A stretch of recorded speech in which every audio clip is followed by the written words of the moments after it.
Welcome to Eye on Oakland. I'm Chuck Moss, your host. Great show today. We're talking with a person I know, Amber Harris, who is the managing director of the Michigan Bitcoin Trade Council. And welcome to the show. Thank you for having me. Here's the deal. What I don't know about Bitcoin is probably most everything. So what I would like you to know, we can talk about what the Bitcoin Trade Council is, but before we do that, I'd like to know what's Bitcoin, and please speak to me as you would to a young child or a golden retriever. Absolutely. What is Bitcoin? So Bitcoin has been around for 15 years now, and it started as a peer-to-peer transaction system. What is a peer-to-peer transaction system? So instead of like MasterCard thinking that you have to have a third-party intermediary or even the banks, it's just I can transfer money to you without a third party. Okay. So so what is it that you would be transferring to me? Bitcoin. What is it? What is it? It's code. Essentially, it's mathematical code that has increased in price 2.6 million% since its inception. But really, it's the technology behind Bitcoin that makes it so amazing. Okay. So once again, let's say I've got money. Let's say $1,000. There we go. I can put it in the bank, and the bank will tell me that they've got it. I can buy securities, stocks, and things that go up or go down. I can buy CDs. I can even do paper promissory notes from the federal government who admit that 3% inflation per year is a good thing, if they can make that, which they generally can't. So what is, once again, what do I do and what do I get for it? So I like to think that there's Bitcoin and then there's crypto. And you think of cryptocurrency and Bitcoin as cryptocurrency, but really it's a store of value, in my opinion, and the opinion of the Michigan Bitcoin Trade Council. It is the best store of value because it's gone up. So if you put it in the bank, if you put it in promissory notes, you have the government that controls your money. Yeah. This isn't the government that controls it, it's yourself. But it also is appreciated in value because it is the most scarce asset in the world. There's only 21 million. There's a fixed supply that can never be printed like fiat can. Yes. I mean, we have all had experience in the last few years about the government running their printing presses. Yes. However they do it in more ways than just paper, but and diminishing the value of your wealth because inflation.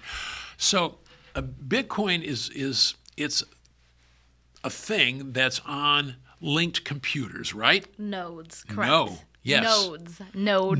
Oh, Nodes. Correct. That is what runs the protocol of Bitcoin. And what is a node? A node is a program that runs on a computer. You can run on any computer, and anybody can run a node. And it tracks the ledger, which is what makes every transaction on Bitcoin. It's called the blockchain, and it shows every transaction in history of Bitcoin.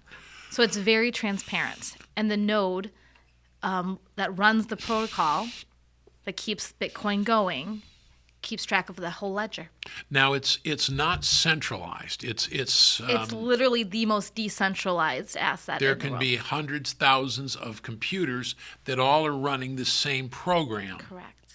And if one does something they shouldn't do or goes down, there will be others. So Correct. It's not like one person can say, blah, I'll take it or steal it. Yes. Right. That was good. See, look at that. You're catching that. We can go up to second grade now. No, I'm maybe first grade, and Okay. like I said, maybe I can go up from being a golden retriever to being a dachshund. But so that's what it is, and there are only so many Bitcoins, as it were, or things, as it were, that you can buy. Bitcoin. Yes. And because it's scarce and more people want it, the value goes up. Correct. So how is it bought or sold? If I want to take my $1,000 and I want to say, I'm going to buy some Bitcoin, how do I do it? So there's exchanges. I think we all know what Coinbase is. It's probably the biggest exchange there is. Why don't you tell me what Coinbase is? Coinbase is where you can buy cryptocurrency. It's a website, and you can buy it just like you can buy any stocks on Charles Schwab. So it's acting like a crypto exchange, stock exchange. Okay, so there's a website that buys and sells it, and once again, for all the people who are watching like me, going, "Geez, how's this?" Who owns that, or how do I know that I'm actually getting a real Bitcoin for my $1,000? That is a very good question. So Coinbase is a cryptocurrency exchange. I personally like River, and that is what I use, River Financial, and it's a Bitcoin only exchange. And they show what's called proof of reserves. So they show that they have the Bitcoin on hand to match everybody's account. Coinbase doesn't necessarily have a proof of reserves, and I know that's a buzzword. But in Bitcoin, there has been things where, the exchange hasn't held the Bitcoin and there's been a run on the Bitcoin. So I trust River just for that. So you are buying basically the Bitcoin, right? Correct. And it is held somewhere else. On an exchange until you put it on what's called a cold storage, your own wallet, Okay. and you take it off of an exchange and you hold your personal The Bitcoin. cold storage in the wallet would be your hard drive? Correct. Like a USB essentially, Mm-hmm. but you have a series of phrases in most instances. Like passwords. Passwords that secure your Bitcoin. They're extremely random. There's a lot of them, and you just hold those seed words, and that's your Now you bank have account, them on your, essentially. what if your hard drive crashes, Mm-hmm. this has happened to me, does that wipe out your investment? No, it does not, because you are able to put in your seed words then and to recover your Bitcoin into any other device. Because it's so decentralized, you might have the custody, as it were, of your Bitcoin. Other people have records of what you have. The other people have, if they know your public key, they can look on the ledger for your public key, but they don't know how much Bitcoin necessarily you have. But like I said, let's say I put my $1,000 into Bitcoin. I have Bitcoin. I don't know that I could get any Bitcoin for $1,000, but nonetheless. You can get some Satoshis. It's Okay. the divisible mechanism of Okay. Bitcoin. So some fractions of it. Well, it's like, Correct. buying stock, So, but the Bitcoin itself, the physical bit of it, is held on, on your computer. If your computer dies, however, there is a ledger so you can reconstruct it and get the value back. Correct. Essentially, Good. that's a very Simplistic. That's a simplistic. Yes, I like that. But it's created on the ledger, and it's protected on the ledger with your seed phrases. And the ledger is decentralized. And the ledger is completely decentralized. And I say the most decentralized asset because the person that created Bitcoin, we can go into that, Satoshi Nakamoto, he walked away in 2011. We don't know who it is. We don't know where he is. He just walked away. And the nodes have overtaken to where Satoshi can't come in and change anything because there's so many nodes around the world running the program that he can't come in and change the It's program. decentralized because people don't, I don't maybe not trust you, but I can have my own, and everybody has everybody. Absolutely. Matt Drudge walked away from the Drudge Report, and nobody knows who's running it now. And See? There you go. yeah, there you go. So now, there's how negotiable is it? So you've got Bitcoin. How liquid is it? Can you cash it in? I mean, Absolutely. That's you buy, there's certain certificates of deposit or things that, substantial penalty for early withdrawal, things like that. What is the liquidity of the Bitcoin? So if you have it and you keep it on an exchange, you can change it for dollars and exchange it just like you can on a bank account, right? You can hold Bitcoin and then pay it back to the exchange and they'll give you cash for it. As far as you can buy stuff with Bitcoin, I love buying stuff with Bitcoin. It's easy, it's portable, and it's my favorite thing to do is helping support Bitcoin businesses and people that accept it. And it's just like a QR code on their phone. You scan it and it transfers the value to their wallet. It's really exciting and it's fast, and there's no 3, 4, 5% credit card fees. Well, I know about wallets because we use a wallet for our zoo stuff for our tickets. We visited Japan, and to use the mass transit anywhere, you just take your phone and push it in. It's not like you're pulling bills or things out anymore, or even credit cards. Mm-hmm. So I get that. Now, what are the advantages to owning Bitcoin versus disadvantages? Well, I think that one of the most relevant advantages is seeing that the price has increased substantially to where it is now the fifth best asset, overtaking Google recently. And so knowing that it's risen to that level in 15 years, knowing that it's scarce, knowing that we only are about at 5% adoption globally to a global asset, you know that it's only going to increase in value. Eventually, I do think it'll become a medium of exchange just because of how inflated our dollar has become. Well, isn't it already a medium of exchange if I can buy stuff with it, right? Correct. It is a medium of exchange, but in terms of a global medium of exchange. Okay. Because right now it's not. People don't recognize it as necessarily a medium of exchange, but it has to become a store of value first. And I think a lot of people have noticed that store of value and seen their asset increase. So I would always say that that's number one, but the volatility is probably what scares people away the most. And as adoption rates rise, volatility will taper off. And that's kind of what scares people, right? They see those $1,000 fluctuations in a day, but knowing that we're still so early to Bitcoin, and that's what I want to let people know, is you're so early to this investment that, There's a lot, so it's volatility. It goes down as well as it goes up. Correct. I mean, I understand about that because we've got investments and things, and IRAs and all that. They go down and they go up. So, of course, mutual funds. So it is volatile. Now I know people who had, we'll say, General Motors stock and had it wiped out. Thank you, Barack Obama. But they thought that was a store of value. So there's always inherent risk in anything. So as a store of value, even the Fed accepts 3% inflation as good, which means that little mice come in and steal 3% of your wealth every year if you're lucky. And this is sort of proof against that, right? It's deflationary, correct.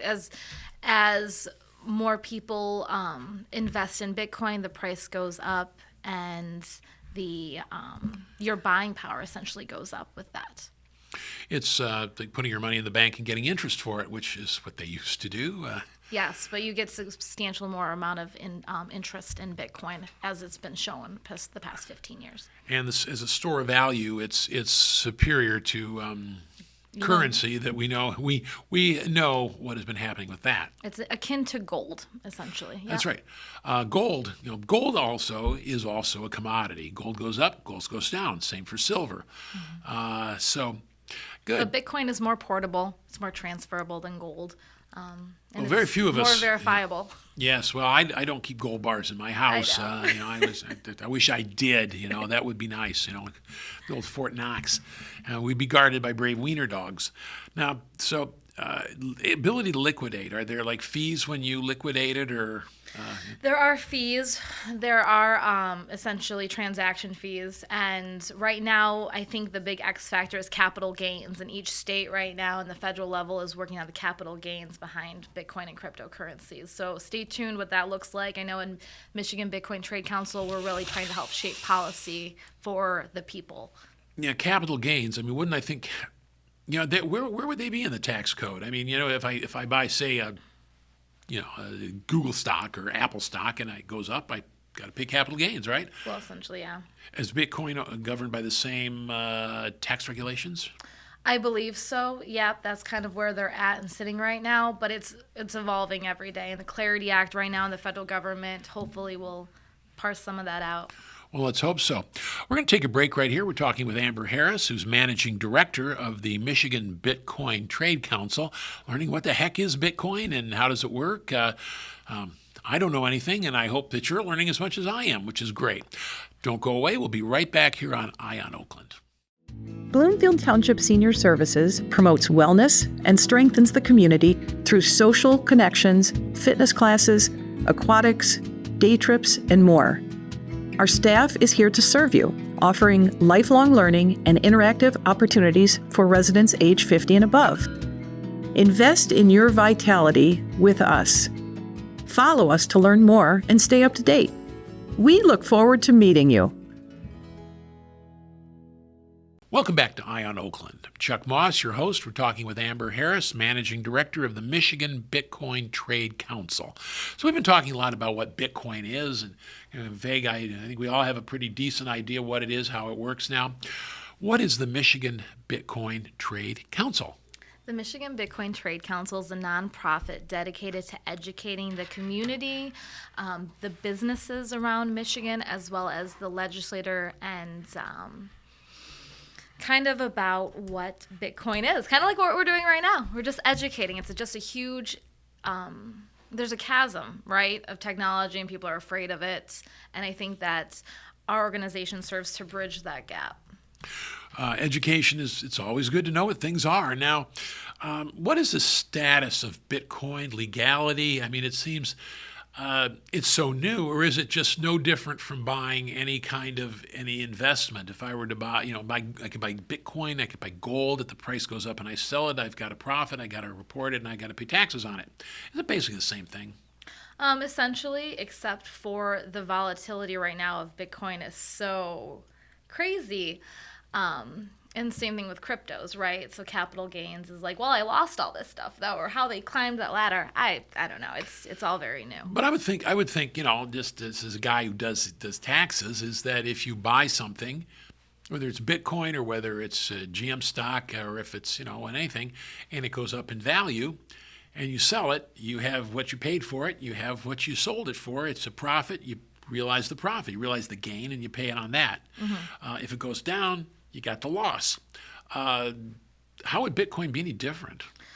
Well, for instance, say that you made a bar of soap, and I bought the bar of soap for $5 in Bitcoin.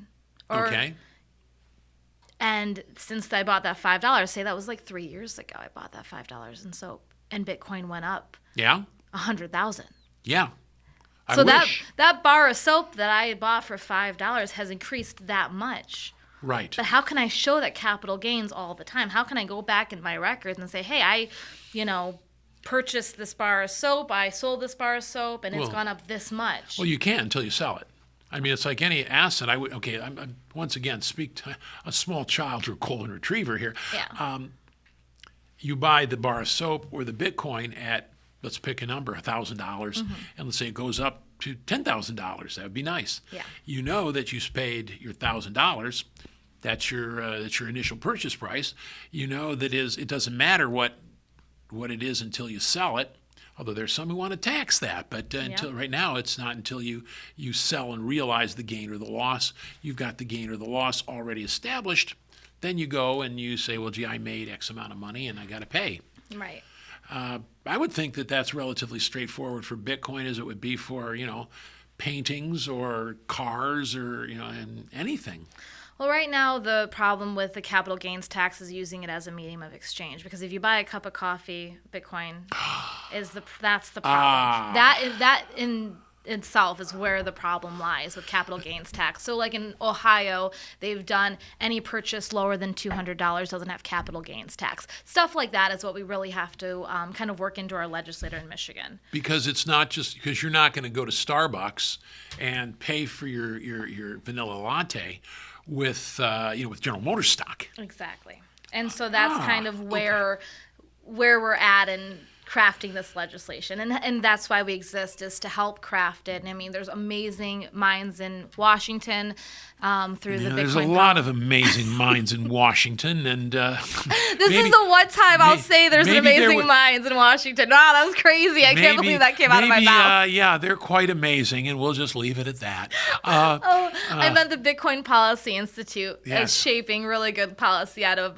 Washington. I can't believe I said that. That's good. It's a good thing. See, there you go. I will look. There is absolutely no question in my mind that there are some very, very amazing minds, and we will leave it there. But you talk. It's interesting. I did not think of that until you mentioned it. Mm-hmm. That the role of the store of exchange, the investment, versus day-to-day using it as currency, those two might be in conflict. Yes. Because I do get buying something and selling it. I also get having cash. But if you have to calculate your capital gain every time you buy you buy a Coke, Yep. And that's the problem. So I think that what we try to do at the Michigan Bitcoin Trade Council is try to differentiate that. I personally don't think Bitcoin is a stock. I don't think it. I think it is a commodity all the way.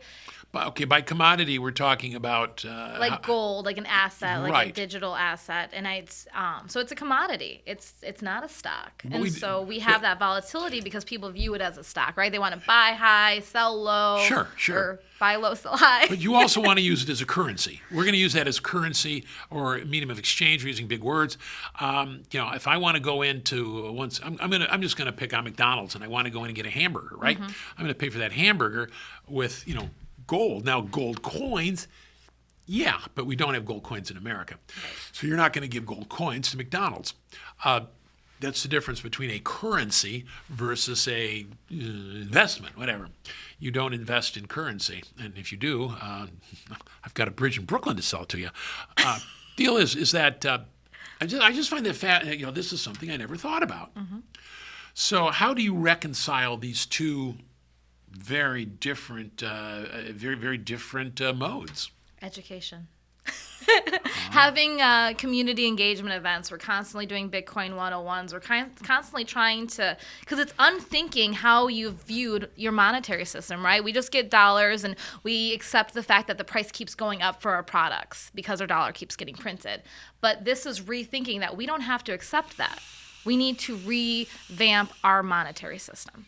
The idea that I forgot one thing.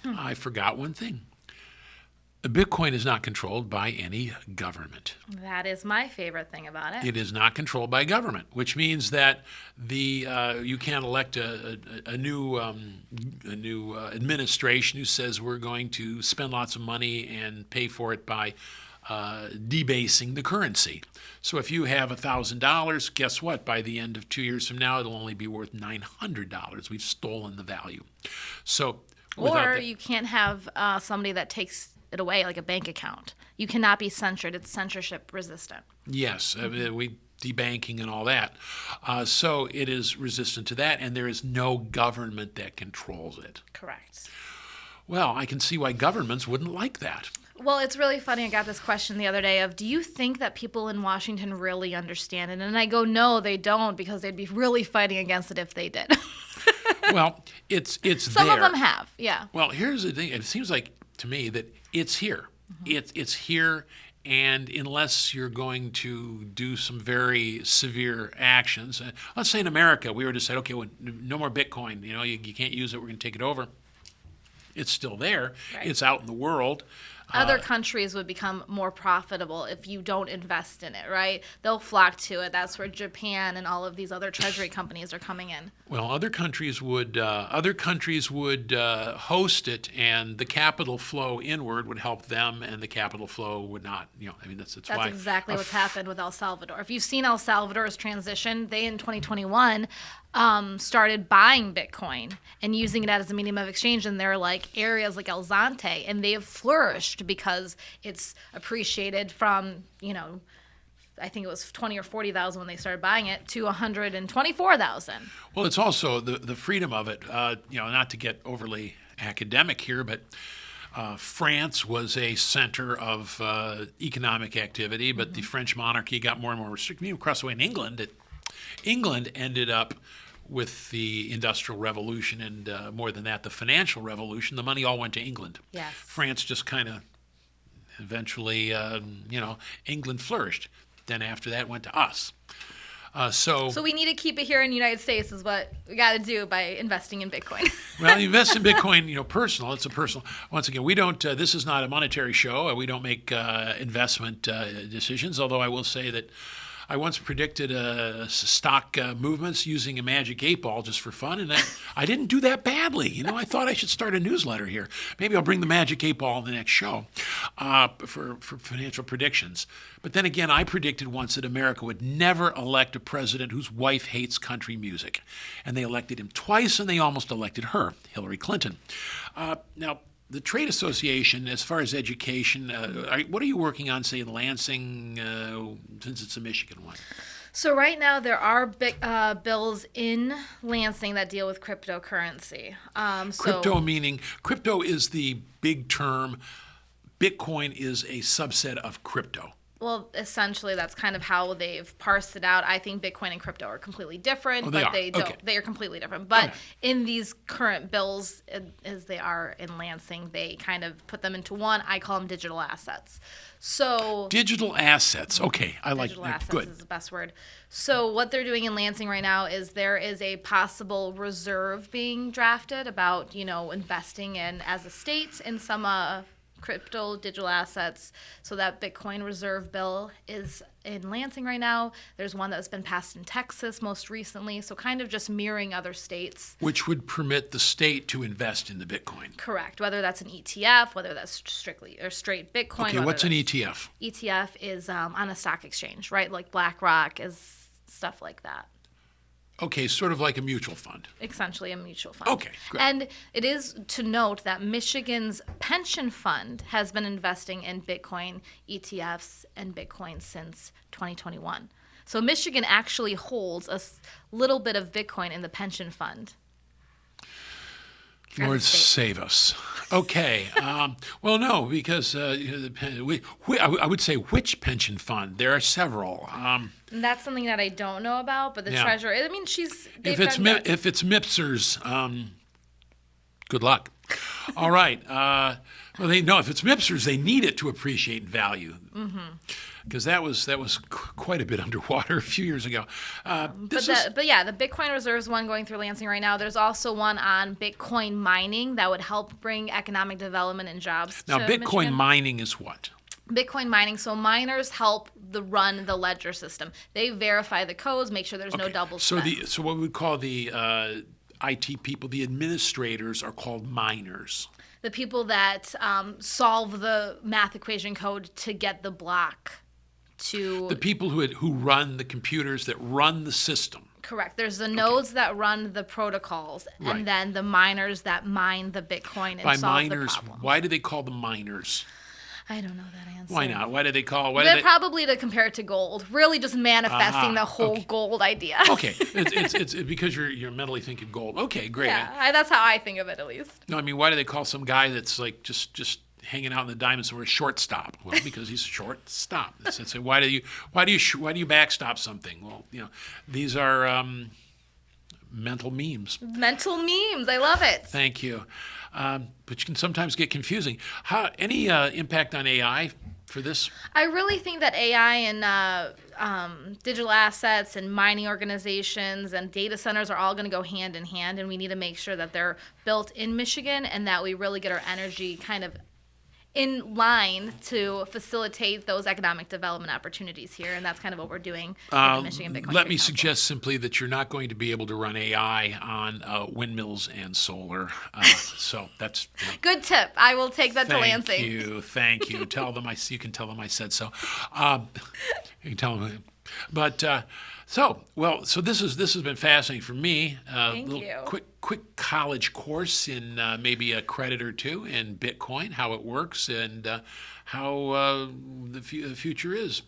Yeah, right, and the Trade Council that is educating, advancing, and trying to maybe get our law framework a little bit wrapped around it. It's making Michigan the most Bitcoin adopted state because I think that we've seen that the organizations that adopt it sooner thrive later. And so Well- we just want to make sure Michigan's not left behind. We don't want to be left behind. We've had enough of that in the last few years.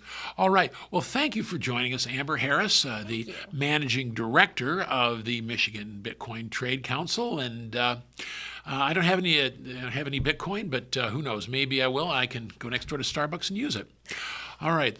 Thank you very much, and thank you for joining us here on Eye on Oakland.